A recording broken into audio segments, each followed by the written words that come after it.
départ pour la Transat Québec-Saint-Malo exactement pour n'importe quelle course. Je pense que nous, avec Campagne de France, on est relativement bien prêts parce qu'on est parti de France il y a quasiment un an pour s'engager dans une course autour du monde. Et après, on a décidé de changer de programme justement pour venir faire la Transat Québec-Saint-Malo. Donc on a à peu près 27 000 milles avec le bateau, donc on le connaît très bien.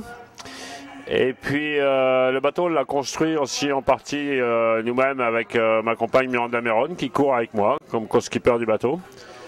Et finalement, on a toujours l'impression qu'on est parfaitement prêt, mais jusqu'au dernier moment, on essaie toujours d'améliorer un petit peu, parce que la définition d'un bateau de course, c'est qu'un bateau de course n'est jamais fini.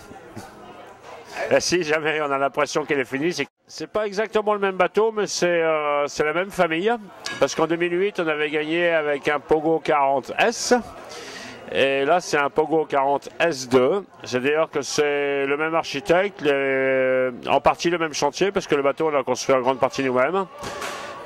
C'est juste la même structure, le plan de voilure est très proche et des petites évolutions dans les formes de coque. Alors nous allons naviguer à 3 avec donc Miranda Meron qui co-skip le bateau avec moi et Christian Bouroulec qui est le patron du chantier structure qui fabrique tous les pogos.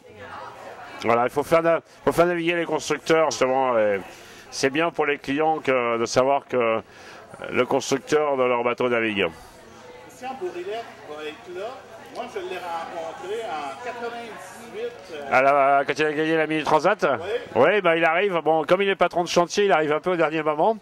Donc, normalement, il doit arriver le 19 à Québec. C'est dommage pour lui qu'il n'arrive pas un peu plus longtemps pour en profiter plus. Mais c'est très, très bien qu'il puisse venir. Ah, je suis très, très mauvais en termes de mémoire des chiffres. Je sais ça devait être un petit peu moins de 2 semaines parce qu'il me semble qu'on est parti un dimanche et on est arrivé un dimanche matin à Saint-Malo. Et on avait eu une transat, on a eu un Saint-Laurent très long et une traversée atlantique très rapide. Donc ça a fait une bonne moyenne sur l'ensemble. Cette année, en classe 40, beaucoup. Je dirais presque tous. En classe 40, le niveau est très élevé, très très homogène. Alors, il y a évidemment des concurrents qui sont spécialement affûtés. On pense notamment forcément aux gens qui ont gagné les courses précédentes, comme Jörg Richer sur Marais, qui a gagné la Solidaire du Chocolat. Mais il y a beaucoup de très très bons bateaux et le niveau est très fort. Donc je pense que de toute façon ça va être très serré. Et il n'y a personne qui part vraiment super favori. Monsieur Mardir, merci beaucoup. Pas de problème. Bonne chance pour la transat.